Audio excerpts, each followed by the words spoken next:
and welcome back to Mr. English Channel. I'm Emily. And I'm Paul. We are so happy to be here with you today. It's always a joy to share our English tips. Yes, Paul, it really is. And before we start our wonderful chat today, please remember to like this video, share it with your friends, and subscribe to our channel if you haven't already. It helps us a lot. Exactly. Your support means the world to us. Thank you. So, Paul, today we have a super important topic. It's about training your mouth and your mind for English. What do you think about that? Oh, Emily, I love this topic. It's something many people ask us about. They say, Paul, I understand English, I can read it, I can listen to it, but I can't speak. Yes, exactly. It's a very common problem. Many people understand English very well, right? They know a lot of words, they understand movies, songs, but when it's time to speak, it feels difficult. Why do you think that happens, Paul? That's a great question, Emily. I think it's because they don't train their mouth. It's like knowing how to drive a car from a book, but never actually sitting in the car and driving. Your brain knows, but your body doesn't have the practice. Yes, it's like your brain knows the answer, but your mouth doesn't want to say it. It feels stuck, maybe. Yes, stuck. Or maybe shy. Or just slow. Our mouths are used to speaking our first language, right? So speaking English needs special practice. That's a wonderful point, Paul. Our mouths are muscles, in a way. Not like arm muscles, but they need training. Yes, exactly like going to the gym. Think about it. If you want strong arms, you go to the gym and lift weights, right? You don't just think about lifting weights, you do it. That's a good example. And you don't go to the gym once and have big muscles, right? It takes time and regular practice. Exactly. The same is true for your mouth muscles when you speak English. You need to train them to make the sounds, to make the words flow naturally. When you start, it might feel strange, a little bit stiff, but with practice, it becomes easy. So, if someone knows many words but can't speak, it's not because they are not smart, right? It's because their mouth simply hasn't had enough practice. It's a physical thing, almost. Yes, it is. It's not about intelligence. It's about muscle memory. Your mouth needs to remember how to form the English sounds. It's about making the sounds natural for your mouth. Wow, that makes so much sense. So, what's a good way to start this mouth training, Paul? Any special techniques? Oh, absolutely, Emily. One of my favorite techniques, and a very effective one, is called shadowing. Have you heard of it? Shadowing. I think I know what it is. Is it like following a shadow? Yes, in a way. It's like being a shadow of the speaker. Here's how it works. You listen to someone speaking English, like in a podcast or a video, and then you repeat exactly what they say, almost at the same time or right after them. Ah, I see. So you listen and repeat, almost like an echo. Yes, exactly. You try to copy their pronunciation, their intonation, their rhythm.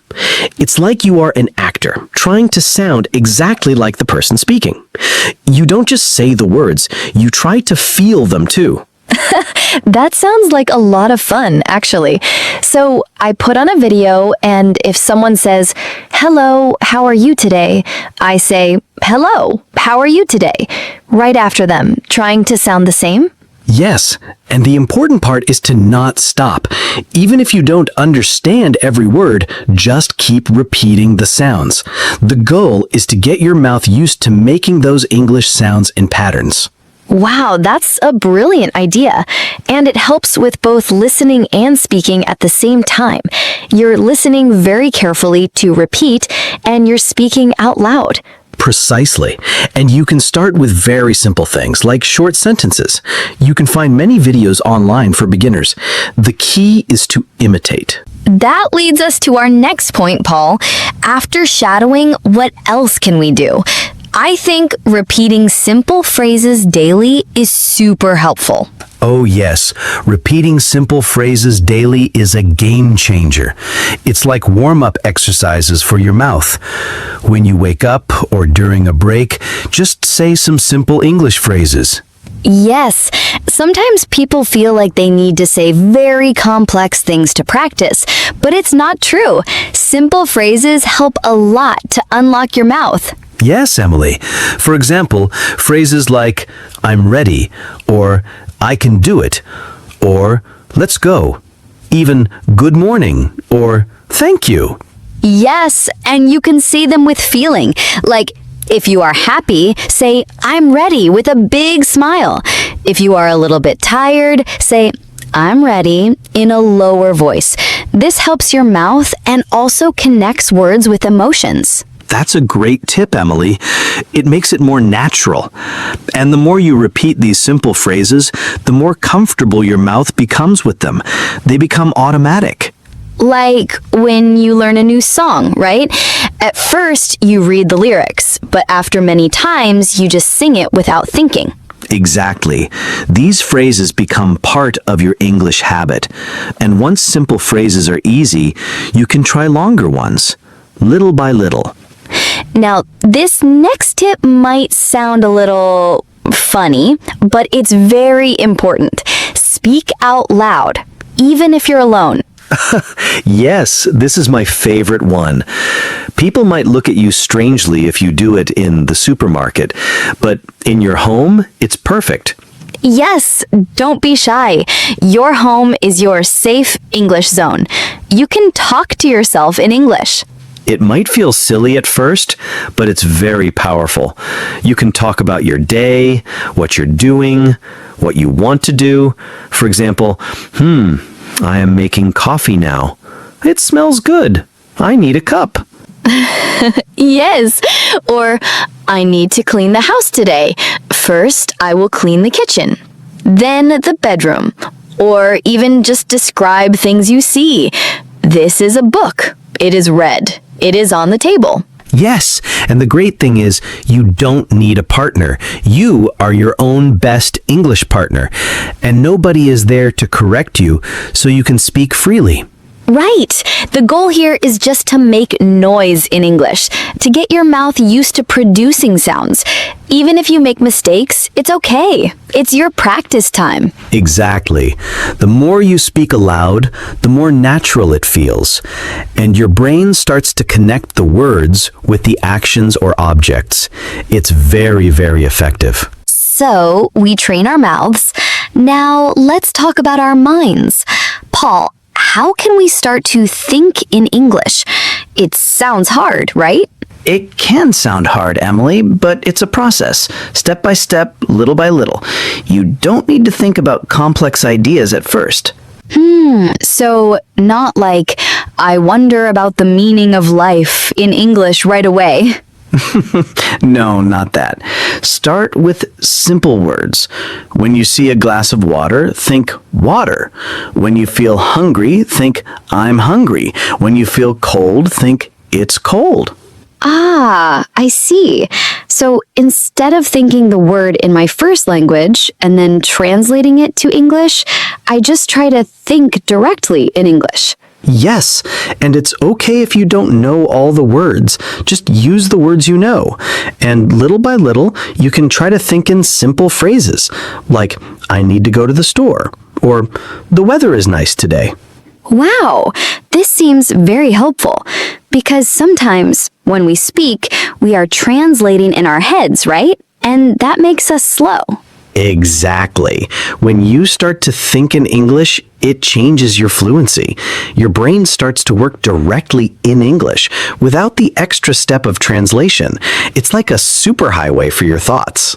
That's a great image, a superhighway.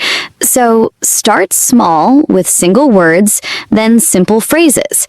And don't pressure yourself to be perfect. Never.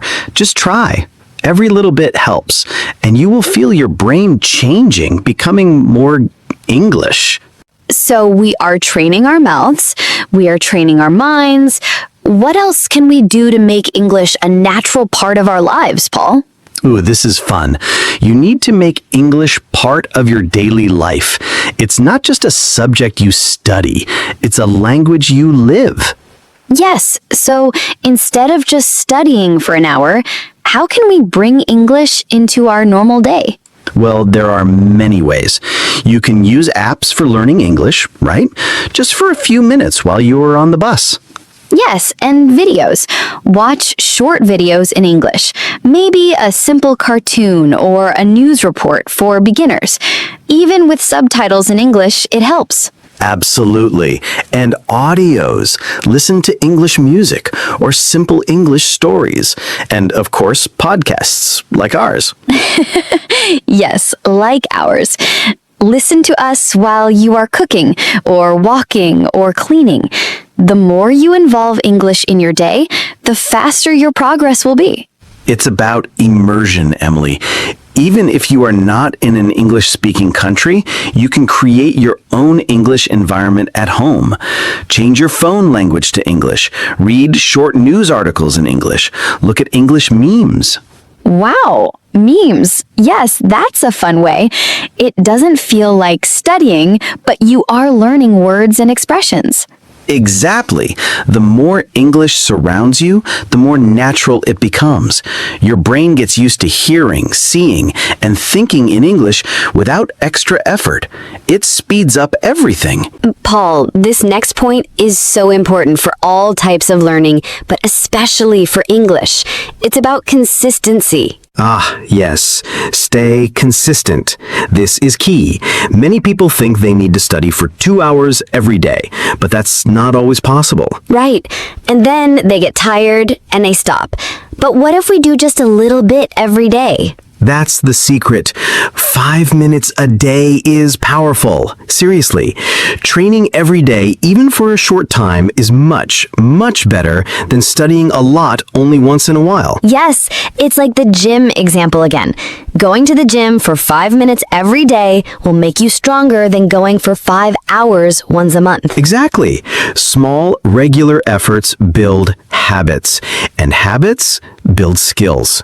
Your mouth remembers the sounds. Your brain keeps thinking in English.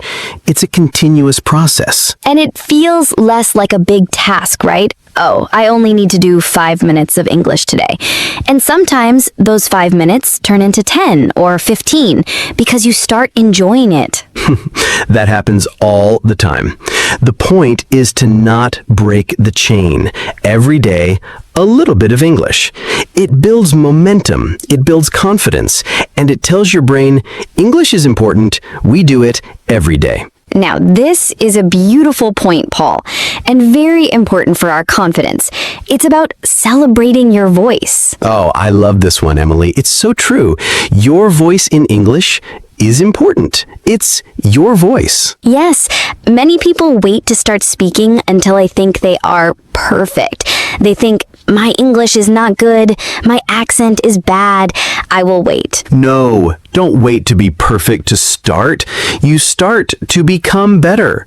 Your voice, with your unique accent and way of speaking, is part of who you are. Exactly. Be proud of your voice. When you speak English, you are communicating, and that's what matters most. Don't worry about being perfect. Worry about being understood. And understood is easy even with a little accent. Yes, embrace your accent. It shows where you are from and it's unique. The goal is clear communication, not to sound like a native speaker from a specific country. And when you celebrate your voice, you feel more confident. You feel good about speaking. And when you feel good, you speak more. It's a wonderful cycle. It truly is. So next time you speak English, whether it's to yourself or to a friend, just smile and say, "This is my voice. I am speaking English." Paul, this last point connects everything we talked about today, and it's very powerful. It's your brain will follow your mouth. Wow, Emily, that's a deep thought. Can you explain more? Yes, many times we think we need to know everything perfectly in our heads before we can speak, but it's the opposite. So, you mean when you speak, your brain actually learns faster? Yes, exactly. When you use your mouth to form words, to make sounds, to create sentences, your brain is working in a very active way. It's not just receiving information, it's producing it. Ah, I see. So the act of speaking is a powerful learning tool in itself. It's not just showing what you know, it's helping you know more. Precisely. The fluency is born in the practice. It's not born in just reading a book or listening to a podcast. Those are important, yes, but the speaking part makes it real for your brain. So by forcing your mouth to speak, even if it feels difficult at first, your brain quickly catches up and starts to make connections. It's like, oh, we are doing this. I need to help. Yes, it's like your brain is saying, okay, mouth, you are speaking English. I need to give you the words, the grammar, the correct pronunciation quickly. It creates a strong link between sound, meaning, and action. Wow, that's very inspiring. So don't wait for your brain to be perfect. Start speaking and your brain will get there faster. Yes, exactly. The more you speak, the more natural it becomes, and the more your brain adapts to thinking and communicating directly in English. It's a beautiful process. Well, Paul, this has been such an amazing episode. I hope everyone learned a lot about training their mouth and mind. Me too, Emily. It's all about practice and consistency. You can do it. Yes, you can. And remember, everyone, please subscribe to Mr. English channel if you haven't yet. And share this episode with your friends who are learning English. It can help them a lot. And also, leave us a comment below. Tell us, what is one simple English phrase you will start repeating daily? We want to know. Yes, we love reading your comments. Thank you so much for joining us today. See you next time on Mr. English channel. Bye-bye. Bye, everyone. Keep practicing.